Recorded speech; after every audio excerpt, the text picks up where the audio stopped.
നമസ്കാരം. മീഡിയ പ്ലസിൻ്റെ എല്ലാ പ്രിയ പ്രേക്ഷകർക്കും മായക്കാഴ്ചകളുടെ പുതിയൊരു അധ്യായത്തിലേക്ക് ഹാർദമായ സ്വാഗതം.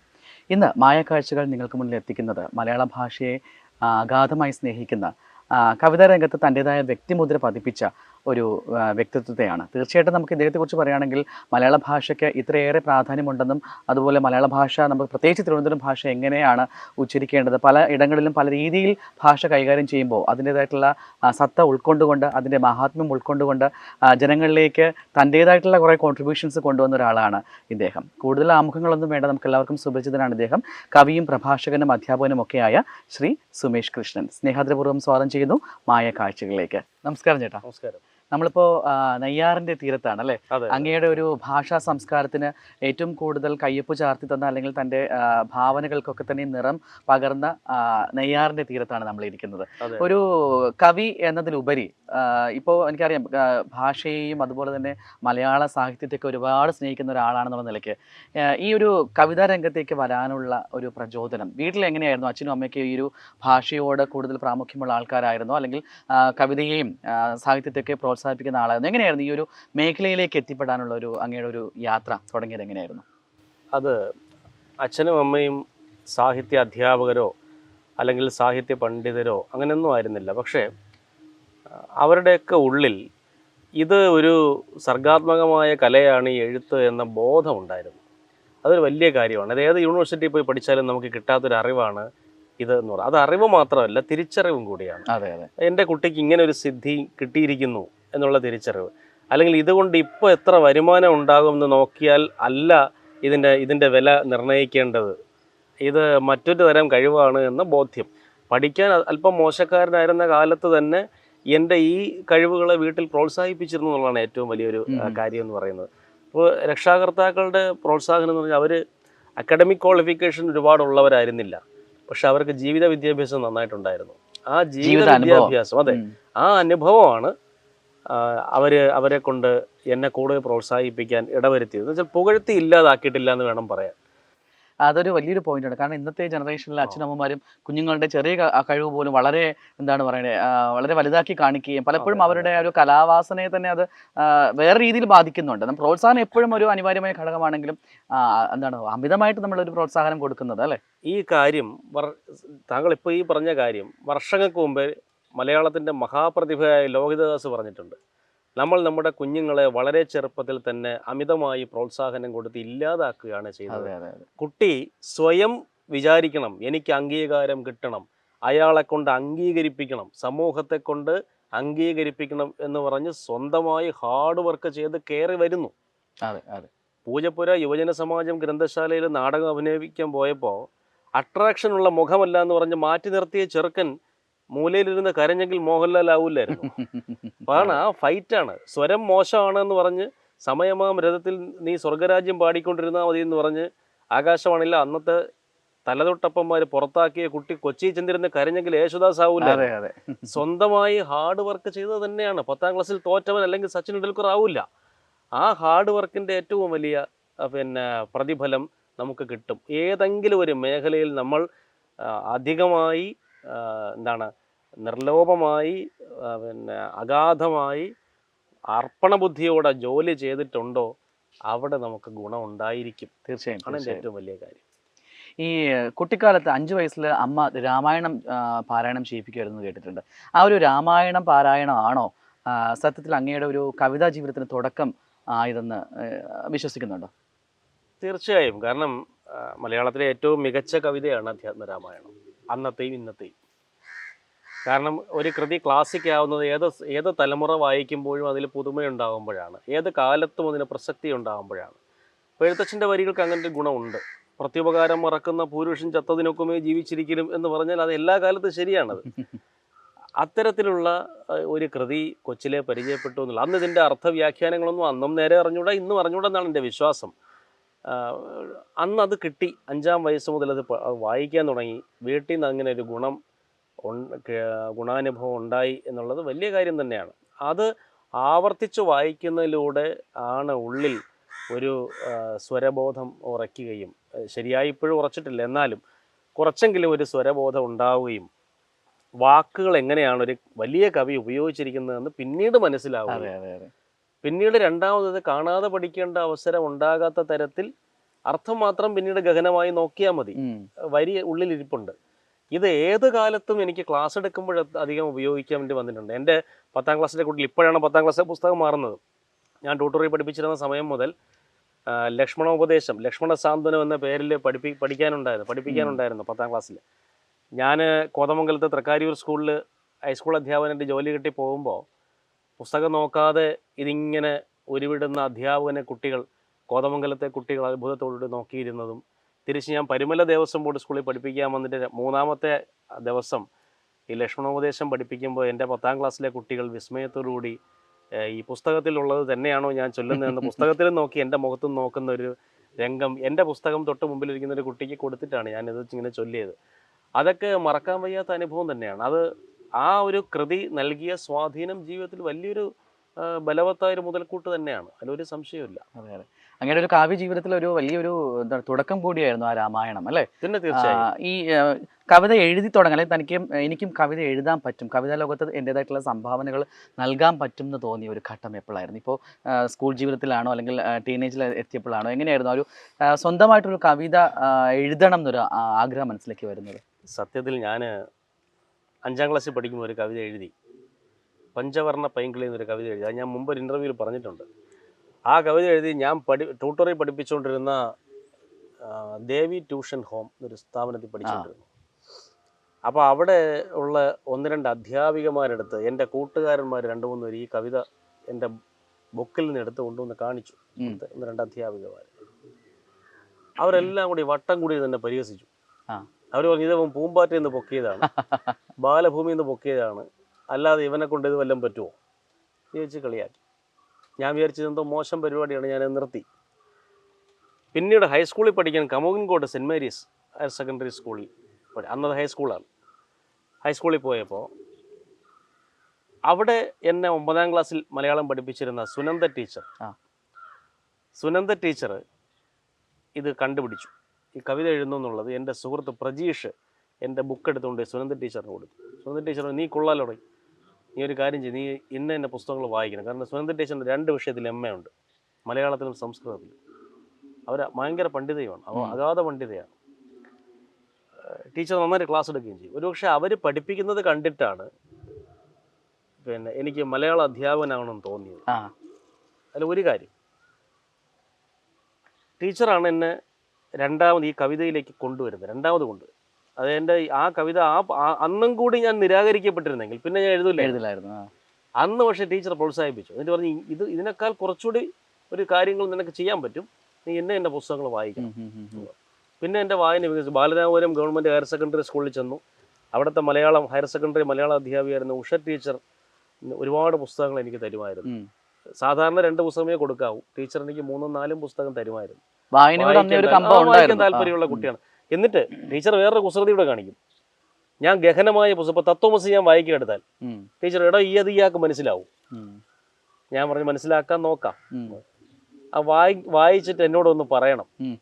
അപ്പൊ ടീച്ചറിനോട് വന്ന് പറയാൻ വേണ്ടി ഞാൻ ഇതിലെ പ്രധാനപ്പെട്ട കൊട്ടേഷൻസ് അഴീക്കോട് മാഷ് സൂക്ഷ്മമായിട്ട് പറഞ്ഞിട്ടുള്ള ചില സാധനങ്ങളൊക്കെ അണ്ടർലൈൻ ചെയ്ത് പഠിക്കും. ഇത് പിന്നീട് എനിക്ക് പ്രഭാഷണങ്ങൾക്ക് ഗുണം ചെയ്തിട്ടുണ്ട്. ഏതെങ്കിലും സ്ഥലത്ത് പ്രസംഗിക്കാൻ പോകുമ്പോൾ ആ സബ്ജക്റ്റ് വരികയാണെങ്കിൽ എനിക്കത് ഗുണം ചെയ്തിട്ടുണ്ട്. അങ്ങനെ ഉഷ ടീച്ചർ ആ കാര്യത്തിലൊരു സഹായം ചെയ്തു. കൃഷ്ണനാരായണ നമ്പൂതിരി സാറ് എന്തൊരു സ്വാതന്ത്ര്യത്തോടു കൂടിയാണ് സംസാരിക്കുന്നത് അറിയാം. എന്നെ കൊണ്ട് വൈലോപ്പിള്ളിയുടെ കൃഷ്ണാഷ്ടമി ചൊല്ലിക്കുമായിരുന്നു. ചൊല്ലിച്ചിട്ട് ഞാൻ മുഴുവനും ചൊല്ലി കഴിയുമ്പോൾ എൻ്റെ 2 കൈയും എടുത്ത് സാറിൻ്റെ തലയിൽ വയ്ക്കുമായിരുന്നു. അതൊരു വലിയ ഒരു അത്ഭുതത്തോടുകൂടി ഞാൻ ഇപ്പോഴും ഓർക്കണം, അങ്ങനെയൊക്കെ ഒരാൾ ചെയ്യുമെന്നുള്ളത്. കൃഷ്ണാഷ്ടമിയിലെ 2 വരി നമുക്ക് ഒന്ന് ചൊല്ലാം. കൃഷ്ണനാരായണ നമ്പൂതിരി സാറിന് ഇഷ്ടപ്പെട്ട ഒരു പോർഷൻ ഉണ്ട്, അത് ചൊല്ലാം. മായാബാലനു ചൂടാനായി മയിലുകൾ പീലി വഹിക്കുന്നു, മാറിൽ തൂവനമാലിക ചാർത്താനേറിയ കാടുകൾ പൂക്കുന്നു, ഓമൽ ചുണ്ടിനു പൊൻകുഴലൂതാനോടപ്പുല്ലുകൾ നീളുന്നു, ഓമൽ ചുണ്ടിനു പൊൻകുഴലൂതാൻ ഓടപ്പുല്ലുകൾ നീളുന്നു, കുഞ്ഞിനുടുക്കാൻ സന്ധ്യകളാടകൾ മഞ്ഞൾ പിഴിഞ്ഞു വിരിക്കുന്നു, ഉള്ളിലും അംഗതടത്തിലും അങ്ങനെ ഉണ്ണിയിരുന്നു ചിരിക്കുമ്പോൾ പാലാഴി പീയൂഷം നെഞ്ചിൽ കാലാകാലം ചോരുമ്പോൾ അമ്മയ്ക്കെന്തിനു സന്താപം, ഹാ നമ്മൾക്കെന്തിനു സന്താപം, അമ്മയ്ക്കെന്തിനു സന്താപം, ഹാ നമ്മൾക്കെന്തിനു സന്താപം. ഓ നന്നായി. സാർ എന്നിട്ട് പറയും, നീണാൾ ഞങ്ങൾ തുറങ്കിൽ പോറ്റിയ നീലസ്വപ്നമുടഞ്ഞേ പോയി. എന്തൊരു കവിയാണ് വൈലോപ്പള്ളി മാസ്റ്റർ. വൈലോപ്പള്ളി മാസ്റ്റർ എന്നാണ് അവരൊക്കെ വിളിക്കുന്നത്. അങ്ങനെ പറയും. അതുപോലെ തന്നെ അദ്ദേഹത്തിന് ആരാധനയുള്ള ഒരാളാണ് ഇടശ്ശേരിയും കുഞ്ഞിരാമൻ നായരും ഒക്കെ. സത്യത്തിൽ ഞാൻ ആലോചിക്കുന്നുണ്ട്, ഇടശ്ശേരിയും കുമാരനാശാന് ശേഷം മലയാളം കണ്ട ഏറ്റവും വലിയ കാവ്യപ്രതിഭകൾ ഇടശ്ശേരിയും കുഞ്ഞിരാമൻ നായരും വൈലോപ്പള്ളിയാണെന്നാണ് എൻ്റെ ഒരു വിശ്വാസം. അത് ഒരിക്കൽ ബാലേന്ദ്ര ചുള്ളിക്കാട് അദ്ദേഹത്തിൻ്റെ ഒരു പ്രഭാഷണത്തിൽ പറഞ്ഞാണ്, വൈലോപ്പള്ളിയോട് ഒരിക്കൽ ചുള്ളിക്കാട് ചോദിച്ചു എന്ന്, മാഷിൻ്റെ സമകാലികരായ എഴുത്തുകാരിൽ ആരെങ്കിലും മാഷിനെ അതിശയിപ്പിക്കുന്ന ആളുകളുണ്ടെന്ന് തോന്നിയിട്ടുണ്ടോ എന്ന് ചോദിച്ചു. അപ്പം പറഞ്ഞു, എനിക്ക് കൂടുതൽ ബഹുമാനമുള്ള എന്നെക്കാൾ വലിയ 2 കവികൾ എൻ്റെ തലമുറയിലുണ്ട്. അത് ഇടശ്ശേരിയും കുഞ്ഞിരാമൻ നായരും. അതൊരു വലിയ കവിയുടെ മനസ്സിൽ നിന്ന് എങ്ങനെ വരും? സ്വന്തം സ്ഥാനത്തെക്കുറിച്ച് തിരിച്ചറിയാവുന്നയാളും തന്നോടൊപ്പം എഴുതുന്ന മറ്റൊരാളിൻ്റെ സൃഷ്ടിയോട് ആദരവുള്ള ഒരാളിന് മാത്രമേ അങ്ങനെ ചെയ്യാൻ പറ്റുള്ളൂ. അല്ലാതെ എനിക്ക് ശേഷം പ്രളയമെന്ന് വിചാരിക്കുന്നവരാണ് കൂടുതലും. അങ്ങനെ വിചാരിച്ച ആളല്ല വൈലോപ്പള്ളി. അതുകൊണ്ടാണ് വൈലോപ്പള്ളി ഇപ്പോഴും ഒരു പന്തമായിട്ട് നമ്മളെ ഉള്ളിൽ തെളിഞ്ഞിരിക്കുന്നത്. അതുപോലെ അയ്യപ്പ പണിക്കർ സാറ്. അതെ അതെ അതെ അതെ. ഈ പറഞ്ഞ പോലെ തന്നെ ഒരുപാട് കവിതകൾ അങ്ങ് ഇപ്പൊ എത്ര കവിതകൾ എഴുതിയിട്ടുണ്ടാവും? ഞാൻ ഏതാണ്ട് കവിതാ സമാഹാരം 4 പ്രസിദ്ധീകരിച്ചിട്ടുണ്ട്. മൊത്തം 12 പുസ്തകം എഴുതിയിട്ടുണ്ട്. അത് ബാലസാഹിത്യം, നിരൂപണം, ലേഖനം, പ്രബന്ധം ഉൾപ്പെടെയാണ് 12 പുസ്തകങ്ങൾ. കവിതാ സമാഹാരങ്ങൾ രുദ്രാക്ഷരം DC ബുക്സ് പ്രസിദ്ധീകരിച്ചു. ഡോക്ടർ PK രാജശേഖരൻ്റെ അവതാരികയിൽ ഡോക്ടർ അജയപുരം ജ്യോതിഷ് കുമാറിൻ്റെ പഠനത്തിൽ ആ പുസ്തകം വന്നു. അടുത്ത 2ാമത്തെ പുസ്തകം ചിന്താ പബ്ലിക്കേഷൻസ് ഇറക്കിയ ചന്ദ്രകാന്തം എന്ന പുസ്തകമാണ്. അത് MK സാനുമാഷിൻ്റെ അവതാരികയും ഡോക്ടർ S ശ്രീദേവി ടീച്ചറിൻ്റെ പഠനവും ആയിരുന്നു. 3ാമത്തെ കവിതാ സമാഹാരം DC ബുക്സ് തന്നെ ചെയ്തു, എൻ്റെയും നിങ്ങളുടെയും മഴകൾ. ഏഴാശ്ശേരി രാമചന്ദ്രൻ സാറിൻ്റെ അവതാരികയും നമ്മുടെ ആലങ്കോട് ലീലാകൃഷ്ണൻ സാറിൻ്റെ പഠനവും ഡോക്ടർ CV സുരേഷിൻ്റെ ആസ്വാദനത്തോടു കൂടിയാണ് ആ പുസ്തകം വന്നത്. 4ാമത്തെ പുസ്തകം 25 വ്യക്തികളെക്കുറിച്ച് എഴുതിയ കവിതകളുടെ സമാഹാരം DC ആണ് ചെയ്തത്. അത് കരയാത്ത കടൽ എന്നാണ് ആ പുസ്തകത്തിൻ്റെ പേര്. സച്ചിദാനന്ദ മാഷിൻ്റെ അവതാരികയും ഡോക്ടർ സജയ് KVയുടെ പഠനവുമായിട്ടാണ് പുസ്തകം പുറത്തു വന്നത്. അതാണിപ്പോൾ ഒടുവിൽ ഇറങ്ങിയ പുസ്തകം, കരയാത്ത കടൽ ആണ്. ഏകദേശം 12ഓളം 12ഓളം. അതിനകത്ത് ചന്ദ്രകാന്തത്തിൽ നമുക്ക് ഏതെങ്കിലും ഒരു 2 വരി? ചന്ദ്രകാന്തം എന്ന പുസ്തകത്തിൽ നെയ്യാറിനെ കുറിച്ച് ഞാൻ ഒരു കവിത എഴുതിയിട്ടുണ്ട്. ആ കവിതയുടെ പേര് കണ്ണീരാറ് എന്നാണ്. അതിലെ ഒരു 4 വരി ചൊല്ലാം. ശരി. ഒഴുകുന്നു നിത്യവും നെയ്യാർ എൻ്റെ മൊഴികളിൽ സംഗീതമായി, നിറയുന്നു നിത്യവും നെയ്യാർ എൻ്റെ സിരകളിൽ ജീവജതിയായി. ഹൃദയം തകർന്നു കേഴുന്നു മണ്ണിലുയിരാർന്ന കഥന നോവായി, വിലയിക്കയാണവൾ നിത്യം ക്രൂരവിധിയുടെ മഹാസമുദ്രത്തിൽ. വിലയിക്കയാണവൾ നിത്യം ക്രൂരവിധിയുടെ മഹാസമുദ്രത്തിൽ.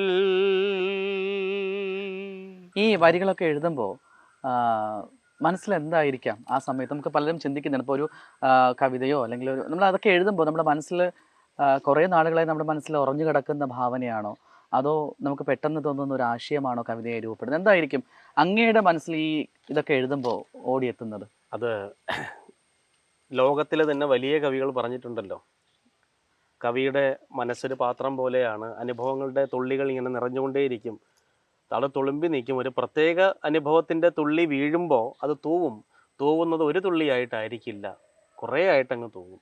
അങ്ങനെയുള്ളൊരു കവിഞ്ഞൊഴുക്കാണ് കവിത. പ്രഭാവർമ്മ സാർ വളരെ രസകരമായി കവിതയെക്കുറിച്ച്, എന്നോട് വാത്സല്യം പുലർത്തിയിരുന്ന മറ്റൊരു കവി പ്രഭാവർമ്മയായിരുന്നു. പ്രഭാവർമ്മ സാർ ഒരു കാര്യം പറഞ്ഞിട്ടുണ്ട്. കവിത എന്താണെന്ന് ചോദിച്ചെൻ്റെ മറുപടിയായിട്ട് അദ്ദേഹം പറഞ്ഞത്, കവിത എനിക്ക് കണ്ണീര് പോലെയാണ്. വരുത്താൻ പറ്റാത്തത്, വന്നാൽ നിർത്താൻ പറ്റാത്തത്. എന്തൊരു നല്ല ഡെഫിനിഷനാണ്.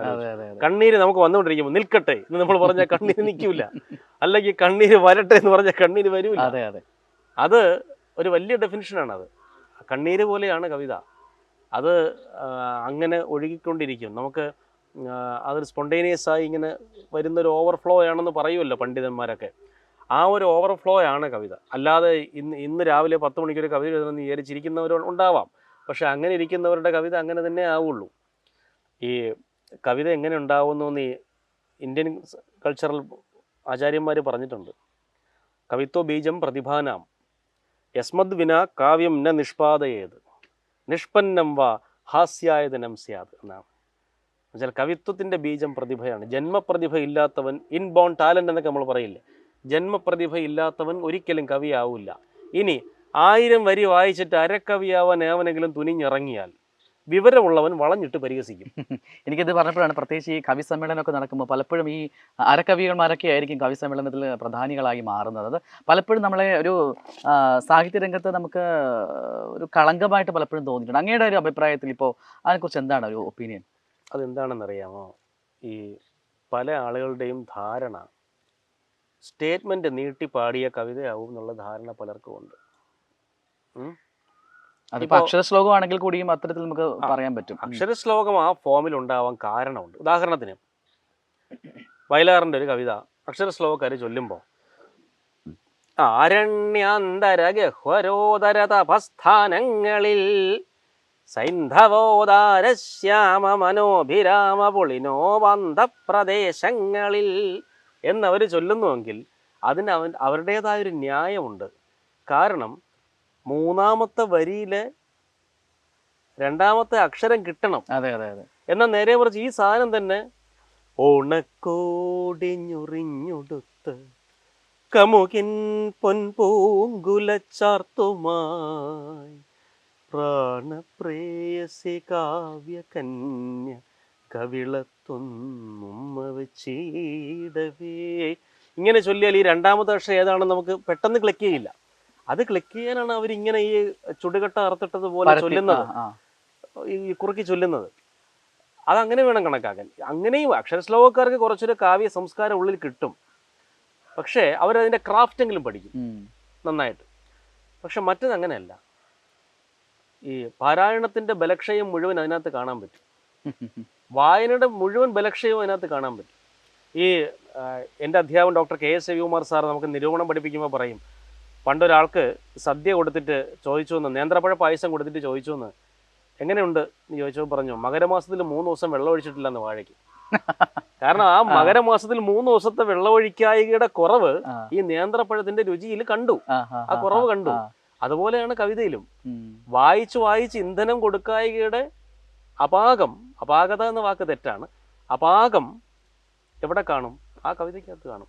സ്റ്റേറ്റ്മെന്റ് നീട്ടി പാടുന്നത് കവിതയല്ല. കവിത വേറൊരു കലയാണ്. അത് കവിതയെ അതിനകത്ത് മറയുംതിരിക്കും പൊരുൾ എന്ന് പറയും. അപ്പം മറഞ്ഞിരിക്കുന്ന പൊരുളാണത്. ഇപ്പോൾ ഇലപൊഴിഞ്ഞ് എല്ലിച്ച ജീവിതക്കാടുകൾ എന്ന് മധുസൂദനൻ നായർ പറയുന്നു. ചാനൽ പരുന്തുകൾ എന്ന് പിന്നെ നമ്മുടെ മുരുകൻ കാട്ടാക്കട പറയുന്നു. ഉണരാത്ത പത്മതീർത്ഥങ്ങൾ എന്ന കവിതയിൽ ചാനൽ പരുന്തുകൾ ഇങ്ങനെ കാക്ക വറ്റു കൊത്താൻ ഇറങ്ങി വരും പോലെ ഇറങ്ങി വരുന്നു എന്ന് പറയുന്നു. ബോധവീണ കമ്പി പൊട്ടിയോൻ എന്നൊരു പ്രയോഗം അതിനകത്ത് നടത്തിയിരിക്കുന്നു. അതുപോലെ തന്നെ ഇടശ്ശേരി എന്താണ്, നീ പോയി പഠിച്ചു വരുമ്പോഴേക്കും നിങ്ങൾ അന്യോന്യം മറന്നിരിക്കും, പോയി നാം ഇത്തിരി വ്യാകരണം വായിലാക്കിയിട്ട് വരുന്നു വേഗം, നാവിൽ നിന്ന് അപ്പോഴേ പോയി കഴിഞ്ഞു നാനാ ജഗന്മനോരമ്യ ഭാഷ. കുഞ്ഞുങ്ങളുടെ ഭാഷ എല്ലാ ലോകത്തെയും രമിപ്പിക്കുന്നതാണ്. അക്കാഡമിക് നോളജ് കിട്ടുന്നതോടുകൂടി പുസ്തകജ്ഞാനം നിങ്ങളെ മർത്യപുത്രനും തിരിയക്കുമാക്കി മാറ്റി. സ്കൂളിൽ പഠിച്ചിട്ട് വരുമ്പോഴാണ് പൂച്ചയോട് സൗഹൃദത്തോട് സംസാരിച്ചുകൊണ്ടിരുന്ന കുട്ടി പൂച്ചെ എന്ന് പറഞ്ഞു തുടങ്ങും.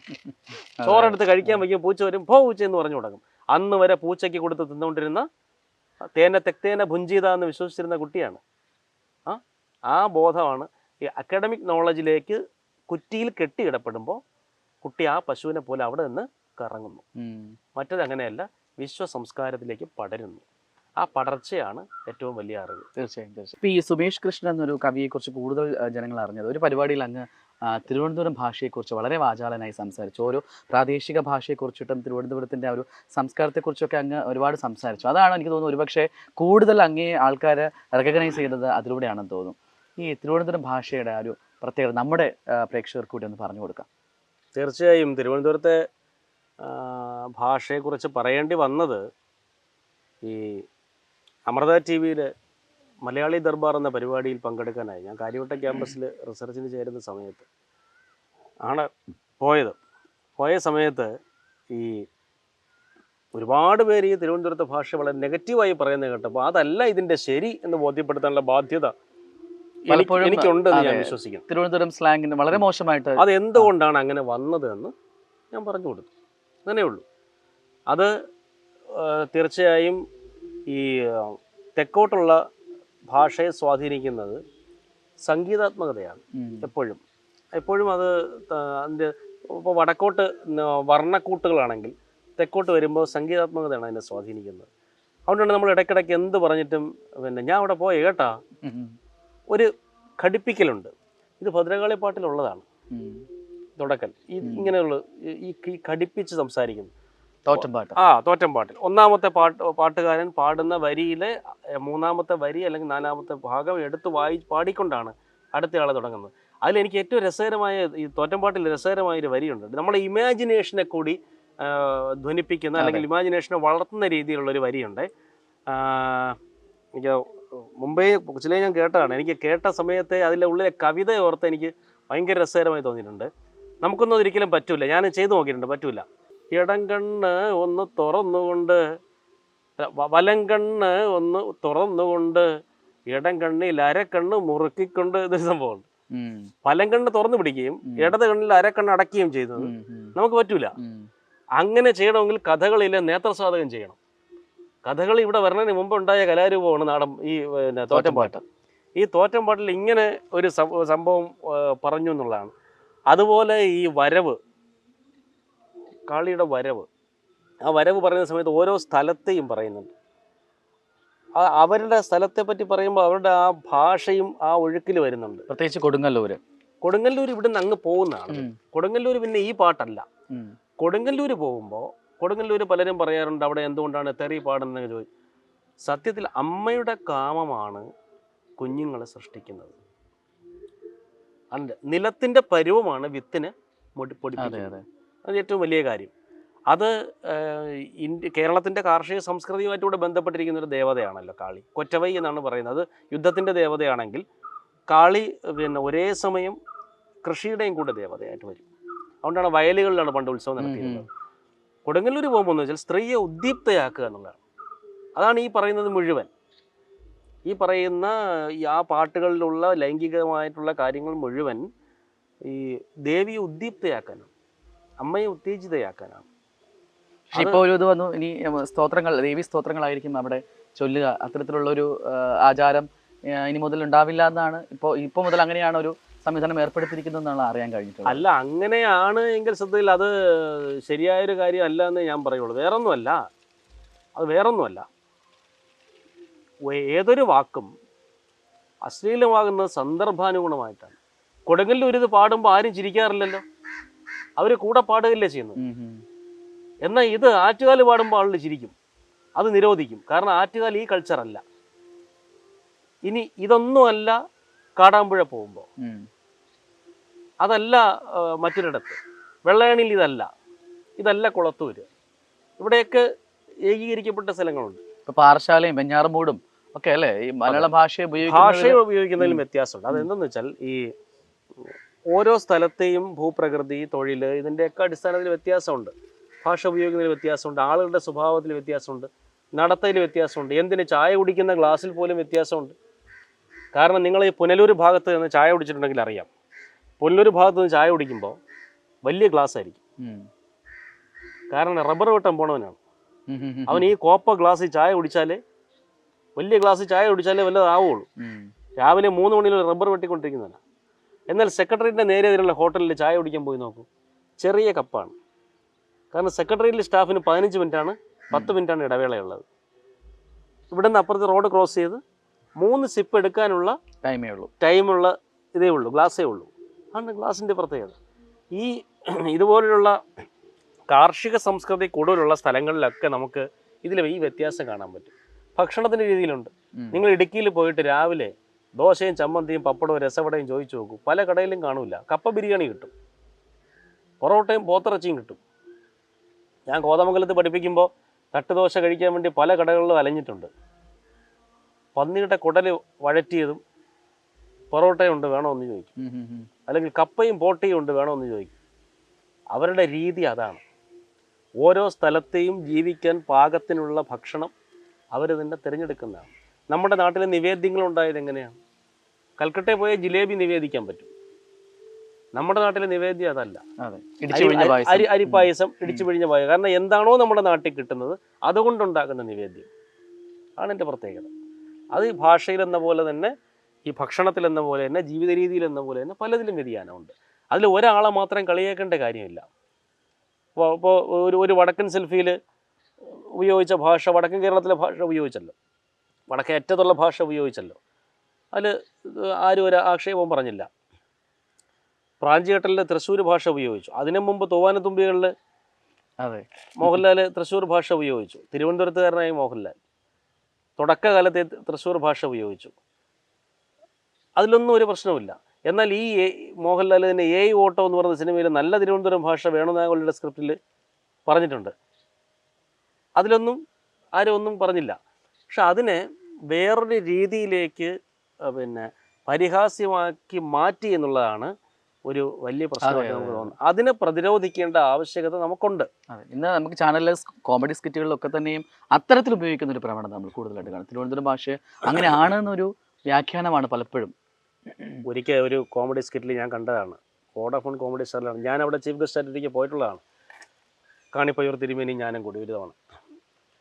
അതിലൊരു ഇതിൽ ഞാൻ കണ്ടതാണ്, ഒരു ഫോട്ടോ കാണിച്ചിട്ട് പെണ്ണേ ഇതെന്തരണ്ണ ഈ ഫോട്ടോ എന്ന് ചോദിക്കുമ്പോൾ ഈ വേറൊരാൾ പറഞ്ഞു സ്കൂളിൽ നിന്ന് ടൂർ കൊണ്ടുപോയിക്കുക. വേറൊരാൾ ചോദിക്കുക ഇത് നമ്മൾ അറിഞ്ഞൂടെ, കിളിമാൻ്റെ കൊട്ടാരത്തിലെ മച്ചമ്പി രാജാവ് വരച്ചത് കാലിലെ കട്ടക്കാരെ മുള്ളുകൊണ്ട് പൊത്തയിക്കുന്ന ശകുന്തള. ഒരിക്കലും തെക്കോട്ടുള്ളവർ അങ്ങനെ ഒരു വാക്ക് പറയില്ല. കൾച്ചറലായി നല്ല ജ്ഞാനമുള്ള ആളുകൾ ഇവിടെ ഉണ്ട്. നിങ്ങൾ വഴിമുറ എന്ന് പറയുന്ന സിനിമ കണ്ടിട്ടുണ്ടെങ്കിൽ അറിയാം. അതിൽ ശ്വേതാമേനോൻ ചെയ്തൊരു കഥാപാത്രമുണ്ട്, അമ്മായിയമ്മയുടെ കഥാപാത്രം. അവരുടെ അടുത്ത് ഈ തിരുവട്ടാർ ആദികേശവ ക്ഷേത്രത്തിൽ കഥകളി കളിക്കാൻ വരുന്ന ആളുകൾ ഏതേത് വേഷമാണ് അവർ അഭിനയിക്കുന്നത് എന്ന് പറയുകയും ഞാൻ വരുന്നുണ്ട് കളി കാണാൻ എന്ന് പറയുമ്പോൾ ഇവർ ഭയപ്പാടോടുകൂടി അയ്യോ അമ്മച്ചി വരുന്നുണ്ട് എന്നുള്ള ഭയപ്പാടോടുകൂടി തിരിച്ചു പോവുകയും ചെയ്യുന്നൊരു സംഭവം. മധുബാല വളരെ സുന്ദരമായി അത് ചെയ്തിട്ടുണ്ട്. ഞാൻ മധുചേട്ടനോട് പറയുകയും ചെയ്തിട്ടുണ്ട് അത്ര സൂക്ഷ്മമായിട്ട് അത് ചെയ്തെന്നുള്ളത്. അവരുടെ അങ്ങനെ അത് ആ ക്യാരക്ടറുള്ള അത്തരത്തിൽ ബോൾഡായി പെരുമാറുകയും എന്നാൽ ഉള്ളിൽ സ്നേഹം സൂക്ഷിക്കുകയും ചെയ്യുന്ന ആളുകൾ ഇന്നും ആ മേഖലയിൽ താമസമുണ്ട്.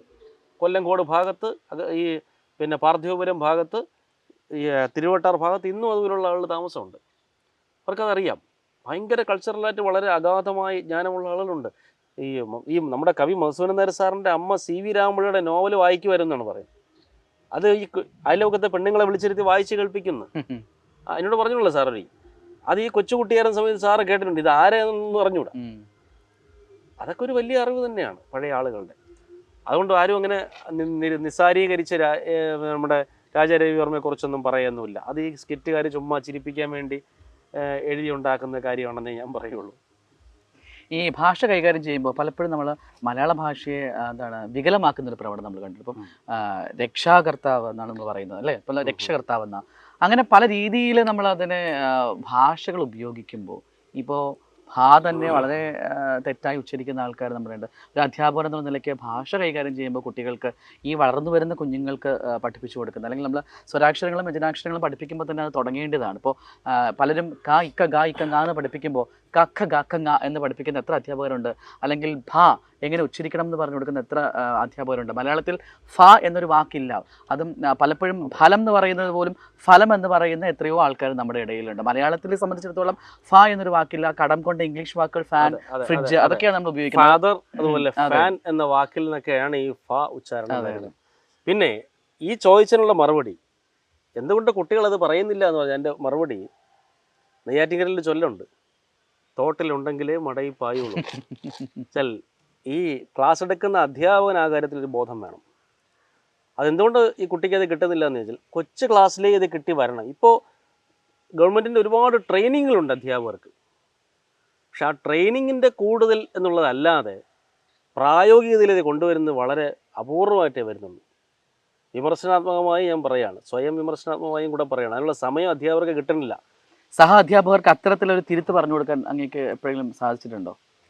എന്തെങ്കിലുമൊക്കെ ചെറിയ ഇത് വരുമ്പോൾ അവർക്ക് പറഞ്ഞു. എൻ്റെ ഏറ്റവും വലിയൊരു ഭാഗ്യമായിട്ട് എനിക്ക് തോന്നിയിട്ടുള്ളത്, എന്നോട് അസൂയുള്ള ആളുകളുടെ കൂടെ ഞാൻ ജോലി ചെയ്തിട്ടില്ല. 2 സ്കൂളിൽ ഞാൻ ജോലി ചെയ്യുന്ന, തൃക്കാരൂരായാലും ശരി, കോതമംഗലത്ത് ജോലി ചെയ്യുമ്പോഴായാലും ശരി, പിന്നെ ഇവിടെ ഈ പരുമല ജോലി ചെയ്യുമ്പോഴായാലും ശരി. കോതമംഗലത്ത് ഞാൻ ജോലി ചെയ്യുമ്പോൾ അവിടെ സോഷ്യൽ സയൻസ് പഠിപ്പിക്കുന്ന ദൃശ്യ ടീച്ചർ 8ാം ക്ലാസ്സിലെ കുട്ടികളോട് പറയും, സംഘകാല സാഹിത്യം സുമേഷ് സാർ എടുക്കും. സോഷ്യൽ സയൻസിലെ പോർഷനാണ്. പരുമല വരുമ്പോൾ ഇംഗ്ലീഷ് പഠിപ്പിക്കുന്ന ദിവ്യ ടീച്ചർ പറയും, പാബ്ലോ നെരൂദയെക്കുറിച്ച് സാറ് പറഞ്ഞു തരും, ട്രാൻസ്ലേഷൻസ് പറഞ്ഞു തരും. ചുള്ളിക്കാടൊക്കെ ട്രാൻസ്ലേറ്റ് ചെയ്തിട്ടുണ്ട്. സാറ് നെരൂദയെക്കുറിച്ച് ക്ലാസ് എടുക്കും.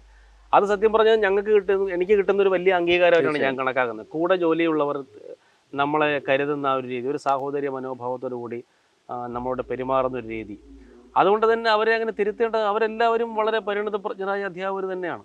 അതിൽ യാതൊരു സംശയവുമില്ല. അവരവരുടെ വിഷയത്തിൽ അഗാധമായ പാണ്ഡിത്യമുള്ള ഡെഡിക്കേറ്റഡായ ആളുകൾ തന്നെയാണ്.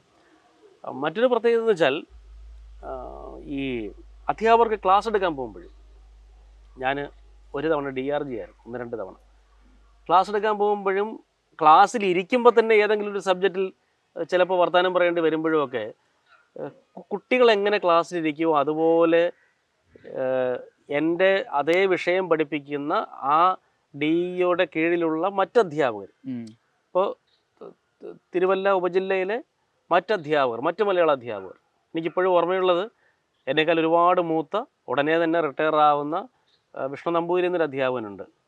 അദ്ദേഹമൊക്കെ പുതിയ കാര്യം കേൾക്കുന്ന ആ ഒരു സെൻസിൽ ഇങ്ങനെ ഇരിക്കും. ഞാൻ ആലോചിക്കുന്നത്, ഞാനൊക്കെ തീരെ കുട്ടികളുടെ സർവീസിൽ കയറിയ ആളാണ്. അതുപോലുള്ള അധ്യാപികമാരുണ്ട്, ഉടനെ റിട്ടയർ ആവുന്ന ചില അധ്യാപികമാരുണ്ട്.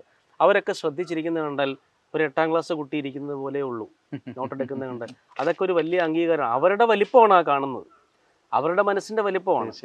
അത് അങ്ങനെ തന്നെയാണ് ഞാൻ തിരിച്ചറിയുകയും മനസ്സിലാക്കുകയും ചെയ്യുന്നത്. അതൊരു വലിയ ഭാഗ്യമായിട്ട് എനിക്ക് തോന്നിയിട്ടുണ്ട്. പിന്നെ ഈ നാട്ടുകാരുടെ സ്നേഹം എന്ന് പറയുന്നത് വളരെ വലുതാണ് കേട്ടോ.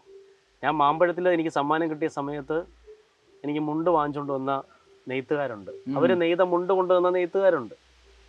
എനിക്ക് ഇവിടെ നെയ്യാറ്റിൻകരയിൽ നമ്മൾ ഇപ്പോൾ ഈ സംസാരിച്ചുകൊണ്ടിരിക്കുന്നതിൻ്റെ അടുത്ത് കുറേ മുകളിലായിട്ടൊരു ചായക്കട ഉണ്ടായിരുന്നു. നമ്മുടെ പഴങ്കഞ്ഞി വളരെ ഫേമസ് ആയിരുന്നു. നാഗരാജൻ എന്നൊരാളാണ് ആ കട നടത്തിയിരുന്നത്.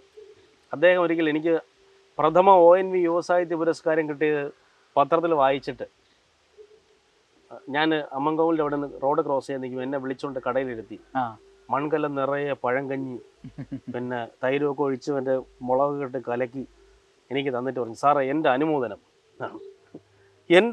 ഇതാണ്, എനിക്കല്ലാതെ വേറെ ഒന്നും ചെയ്യാറില്ല. ആ സ്നേഹം എന്ന് പറയുന്നത് വളരെ വലുതാണ്. ഈ കരിക്കകം ശ്രീകുമാർ എന്നൊരു കവിയുണ്ട്. അദ്ദേഹം വിശ്വമലയാള മഹോത്സവം അവാർഡ് എനിക്ക് കിട്ടിയ സമയത്ത് പോക്കറ്റിൽ നിന്ന് 100 രൂപ എടുത്ത് എൻ്റെ പോക്കറ്റ് വെച്ചു. എന്നിട്ട് പറഞ്ഞു, ഇത് മുതിർന്ന കവി എന്നുള്ള നിലയ്ക്ക് എൻ്റെ അവകാശമാണ്, മറക്കാൻ പറ്റില്ല. ഗിരീഷ് പുലിയൂർ എന്നൊരു കവി, നിങ്ങൾക്ക് അറിയാമായിരിക്കുമല്ലോ ഗിരീഷ് പുലിയൂർ എനിക്ക് വൈലോപ്പിള്ളി അവാർഡ് കിട്ടിയപ്പോൾ സ്റ്റാച്യു ജംഗ്ഷനിൽ നിന്ന് നിർബന്ധമായി എന്നെ വിളിച്ചുകൊണ്ട് പോയി ഒരു ചായ മടയും വാങ്ങിച്ചു. എന്നിട്ട് പറഞ്ഞത്, ഞങ്ങളുടെ തലമുറയിലെ ഏറ്റവും വലിയ അവാർഡ് വൈലോപ്പിള്ളി അവാർഡാണ്. അത് കിട്ടിയ കവി എന്ന് പറഞ്ഞാൽ ചെറിയ ആളല്ല. ഞങ്ങളുടെ കൂട്ടത്തിൽ നിന്ന് അസീം താന്നിമൂടിന് മാത്രമേ അത് കിട്ടിയിട്ടുള്ളൂ. ഇപ്പോൾ വർഷങ്ങൾക്ക് ശേഷം നിനക്ക് കിട്ടി, എനിക്ക് സന്തോഷമായി. വേറെ ഒരുപാട് കവികൾ നെയ്യാറ്റിൻകരയിൽ ഞാനൊക്കെ വിളിക്കും, അഭിനന്ദിക്കും എന്നൊക്കെ പ്രതീക്ഷിച്ചിരുന്ന പല ആളുകളും വിളിക്കാതിരിക്കുമ്പോഴും ഗിരീഷ് പുലിയൂർ അത് വലിയ കാര്യമായിട്ടാണ് ചെയ്തത് എനിക്ക് തോന്നിയിട്ടുണ്ട്. നിരവധി പുരസ്കാരങ്ങൾ അങ്ങനെ തേടിയെത്തിയിട്ടുണ്ടല്ലോ അല്ലേ? ഏതൊക്കെ പുരസ്കാരങ്ങളായിരുന്നു പ്രധാനമായിട്ട് എടുത്തു പറയുന്നത്? വിശ്വമലയാള മഹോത്സവം ദേശീയ കവിതാ പുരസ്കാരം 2012 യൂണിവേഴ്സിറ്റി കോളേജിൽ ഞാൻ MPhil വിദ്യാർത്ഥിയായിരിക്കുന്ന സമയത്താണ് ആ അവാർഡ്. അന്ന് നമ്മുടെ കവിയും അന്ന് യൂണിവേഴ്സിറ്റി കോളേജ് അധ്യാപകനും ഡോക്ടർ ചായം ധർമ്മരാജൻ സാർ നിർബന്ധിച്ചിട്ടാണ് ഞാൻ ആ കവിത അയക്കുന്നത്. ഞാൻ പറഞ്ഞു, ഒരുപാട് പേര് അയക്കും, ഞാൻ അയക്കില്ലെന്ന്. ഒരുപാട് പേരുടെ കൂട്ടത്തിൽ തന്നെ നീയും എന്ന് പറഞ്ഞ് അദ്ദേഹം പോക്കറ്റിൽ നിന്ന് 10 രൂപ എടുത്ത് തന്നു. ഈ പൈസയ്ക്ക് സ്റ്റാമ്പ് വാങ്ങിച്ച് അയക്കാൻ പറഞ്ഞു. അങ്ങനെയാണ് അവാർഡ്, നല്ലൊരു അവാർഡ് ആദ്യം കിട്ടുന്നത് അതാണ്. പിന്നീട് 2013 കടത്തനാട്ട് മാധവിയമ്മ സ്മാരക അവാർഡ്. 2014 മാതൃഭൂമി സ്റ്റഡി സർക്കിൾ പ്രഥമ ക്യാമ്പിൽ ഏറ്റവും മികച്ച കവിതയായിട്ട് തിരഞ്ഞെടുത്തിട്ട് മാതൃഭൂമി സ്റ്റഡി സർക്കിളിൻ്റെ പിന്നെ പ്രഥമ ആ, ക്യാമ്പസ് പുരസ്കാരം. മാതൃഭൂമി ആഴ്ചപ്പതിപ്പിൽ ഏതെങ്കിലും വന്നിട്ടുണ്ടോ കവിത? പിന്നെ ഒരുപാട് കവിതകൾ വന്നിട്ടുണ്ട്. മാതൃഭൂമി ആഴ്ച ബാലപംക്തിയിൽ മുതൽ ഒരുപാട് കവിതകൾ ആദ്യമായിട്ട് വന്നിട്ടുണ്ട്. അച്ചടിച്ചു വന്ന കവിത ഏതിലായിരുന്നു? ആദ്യമായി അച്ചടിച്ചു വന്നത് ആദ്യമായി കവിത അച്ചടിച്ചു വരുന്നത് യുക്തിരേഖ എന്ന് പറയുന്ന മാസികയിലായിരുന്നു. ഇ കെ നായർ മരിച്ചപ്പോൾ ഇ കെ നായർ സഖാവിനെ കുറിച്ച് എഴുതിയ ശുക്രനക്ഷത്രം എന്ന് പറയുന്ന കവിതയാണ് അച്ചടിച്ചു വരുന്നത്. അതിനുശേഷം കേരള കൗമുദി എന്നെ ഒരുപാട് പ്രോത്സാഹിപ്പിച്ചിട്ടുണ്ട്. കേരള കൗമുദി ആഴ്ചപ്പതിപ്പിലാണ് അതിനുശേഷം വരുന്നത്. അന്നാണ് ഞാൻ ആര്യ ഗോപി എന്ന പേര് ആദ്യമായിട്ട് കേൾക്കുന്നത്. എൻ്റെ ആ പേജിൻ്റെ പകുതി എൻ്റെ കവിതയും പകുതി ആര്യ ഗോപിയുടെ കവിതയായിരുന്നു. അതിനാണ് ഞാൻ ആ പേര് ആദ്യം കേൾക്കുന്നത്.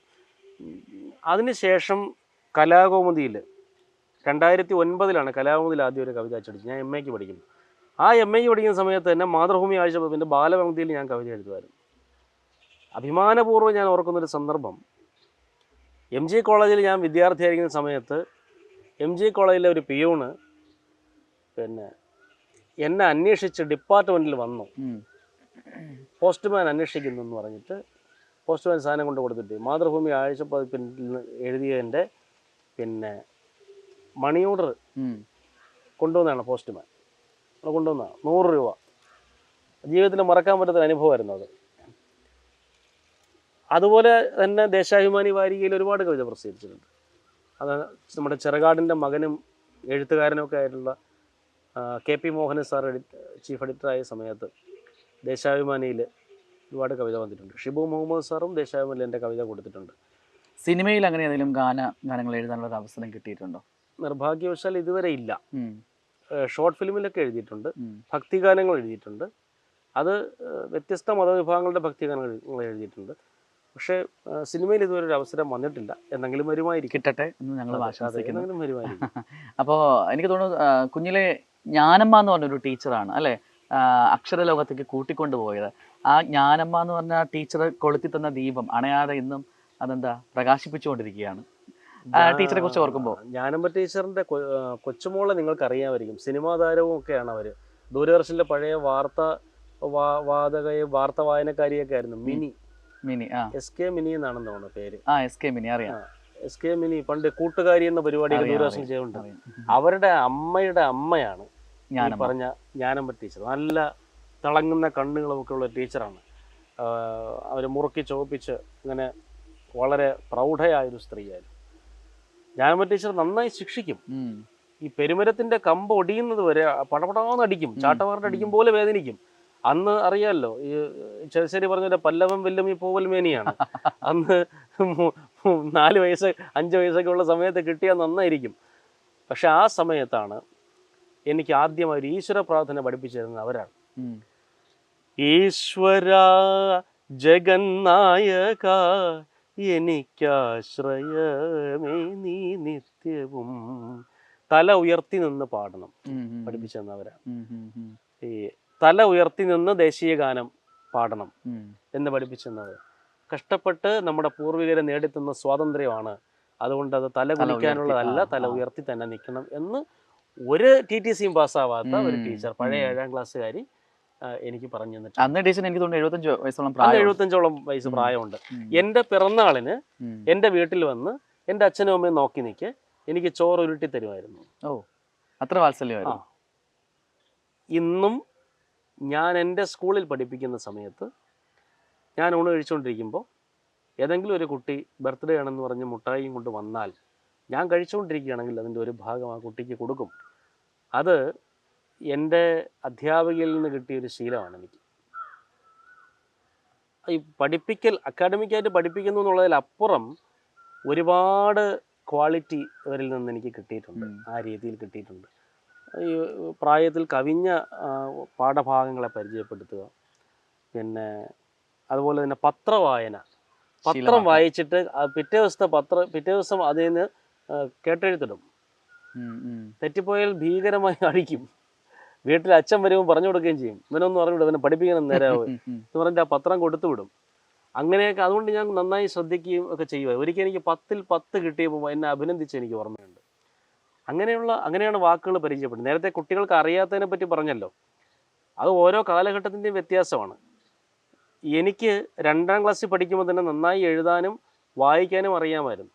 പക്ഷേ എൻ്റെ സ്കൂളിൽ പിന്നെ മറ്റു കുട്ടികൾക്ക് 5ാം ക്ലാസ്സിലെ കുട്ടിക്ക് ചില കുട്ടികൾക്ക് അത്രയും ഫ്ലുവൻ്റായി ചിലപ്പോൾ അറിയില്ലായിരിക്കും, പക്ഷെ അവർക്ക് എന്നെക്കാൾ മികച്ച രീതിയിൽ കമ്പ്യൂട്ടർ ഉപയോഗിക്കാൻ അറിയാം. അതെ അതെ അതാണ് എൻ്റെ പ്രത്യേകത. എനിക്കിപ്പോഴും കമ്പ്യൂട്ടർ നേരെ അറിഞ്ഞുകൊണ്ടെന്നാണ് ഞാൻ വിചാരിക്കുന്നത്. ഇപ്പോൾ ഒരു ഏതെങ്കിലും ഒരു പ്രത്യേക ഫംഗ്ഷൻ അത് ചെയ്യണമെങ്കിൽ ഞാൻ എൻ്റെ 9A ആദർശ് എയെ വിളിക്കും. ആദർശ് പഠിക്കാൻ മിടുക്കനായ കുട്ടിയൊന്നുമല്ല, പക്ഷെ ആദർശ് ഈ 3 മില്ലിമീറ്ററിൽ സുഡോക്കു ഉണ്ടാക്കും. ചെറിയ പേപ്പറിൽ സുഡോക്കു ഉണ്ടാക്കി വിസ്മയം തീർത്ത ആളാണ്. ലിംക ബുക്ക് ഓഫ് റെക്കോർഡിൽ എഴുതി പോയിട്ടുണ്ട്. ഇപ്പോൾ അങ്ങനത്തെ കുട്ടിയാണ്. അയാൾക്ക്, അല്ലെങ്കിൽ എൻ്റെ സ്റ്റുഡൻ്റായിട്ടുള്ള സേതു സുരേഷ് ചെയ്യുന്ന പോലെ കമ്പ്യൂട്ടർ എനിക്ക് ചെയ്യാൻ പറ്റില്ല. എൻ്റെ സ്റ്റുഡൻ്റായിട്ടുള്ള നിഖിൽ പ്രസാദ് ചെയ്യും പോലെ എനിക്ക് ചെയ്യാൻ പറ്റില്ല. എൻ്റെ വിദ്യാർത്ഥിയായിട്ടുള്ള ആകർഷ് ഹൈമാസ് ലൈറ്റ് കെട്ടും പോലെ എനിക്ക് കയറി ഹൈമാസ് വൈവിധ്യങ്ങളാണല്ലോ എല്ലാം. ഒന്നല്ലെങ്കിൽ വേറെ തരത്തിൽ എല്ലാവർക്കും അവരുടെ ആ വൈവിധ്യങ്ങളെ അംഗീകരിക്കാനുള്ള ഒരു മനസ്സ് അധ്യാപകർക്ക് വേണം. തീർച്ചയായും. എപ്പോഴും പഠിക്കുക എന്ന് മാത്രമല്ല, പഠിക്കാത്ത കുട്ടി ഒന്നെങ്കിലും കൊള്ളാത്തവൻ എന്നുള്ളതല്ല. ഇപ്പൊ റീയൂണിയനൊക്കെ വരുമല്ലോ സ്കൂളുകളിൽ. ആരായി റീയൂണിയൻ സംഘടിപ്പിക്കുന്നത്? ഒരു റീയൂണിയനും ഒരു പഠിപ്പിസ്റ്റ് സംഘടിപ്പിച്ചിട്ടില്ല. ബാക്ക് ബെഞ്ചിലിരുന്ന് വേല കാണിച്ചിട്ടുള്ളവൻ, പുറകു ബെഞ്ചിലിരുന്ന് പൂജ്യം വെട്ടി കളിച്ചിട്ടുള്ളവൻ, പൂച്ചയുടെ സൗണ്ട് ഉണ്ടാക്കിയിട്ടുള്ളവൻ, ഇവനൊക്കെ ഭാവിയിൽ ജീവിതത്തിൽ രക്ഷപ്പെടും. എങ്ങനെ വിട്ടാലും 4 കാലിൽ നിൽക്കും. PRSന്റെ മുകളിൽ താഴെ ഇട്ടാലും പൂച്ച 4 കാലിൽ നിൽക്കും. അതുപോലെ തന്നെ നിൽക്കും. അവന് ജീവിക്കാൻ അറിയാം. അവൻ ഈ ബാക്ക് ബെഞ്ചിൽ ഇരുന്ന് പഠിച്ചത് മുഴുവൻ ജീവിത അനുഭവങ്ങളെയാണ്. അവൻ കയറി എവിടെയെങ്കിലും പോയി രക്ഷപ്പെടും. അവൻ മധുരമായി പ്രതികാരം ചെയ്യുകയാണ്. കാരണം ഇവൻ്റെ അടുത്ത് നീ ഒരു കാലം നന്നാവില്ല എന്ന് പറഞ്ഞ ആളുകൾ കാണും. അവരോട് ഞാൻ നന്നായി എന്ന് കാണിക്കാൻ വേണ്ടിയാണ് ഇവനിവിടെ വരുന്നത്.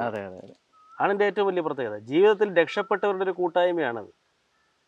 ജീവിതത്തിൽ തകർന്നു പോയവൻ അവിടെ വരാതിരിക്കാൻ ശ്രദ്ധിക്കും.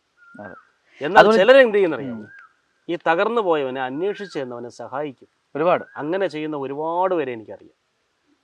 അങ്ങനെ ഒരു പ്രത്യേകത കൂടിയുണ്ട്.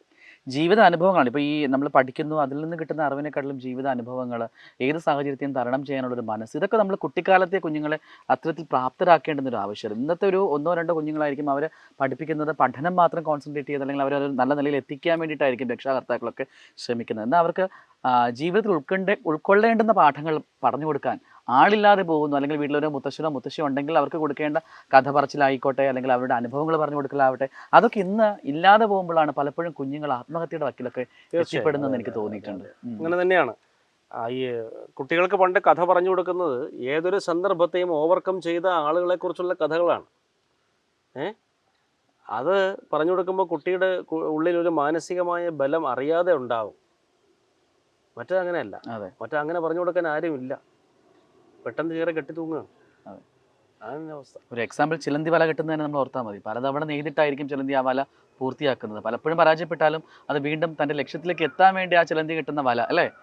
അതൊന്നും ഓർത്താൽ മതിയാവും. പലപ്പോഴും ഈ ആത്മഹത്യാ പ്രവണതയുള്ള കുഞ്ഞുങ്ങളും ഈ അതുപോലെ ഡ്രഗ്സിന് അടിമപ്പെട്ടു പോകുന്നു. ഇന്ന് വളരെ ചർച്ച ചെയ്യേണ്ടുന്നൊരു കാര്യം കൂടിയാണ്. ഇപ്പോൾ കലാകാരെ സംബന്ധിച്ചിടത്തോളം പലപ്പോഴും പറയുന്നത്, കലാകാരനാണെങ്കിലും അല്ലെങ്കിൽ ഇന്ന് ഈ ഡ്രഗ്സിനൊക്കെ അടിമപ്പെട്ടു പോകുന്ന കുഞ്ഞുങ്ങൾ അവരെങ്ങനെയാണ്?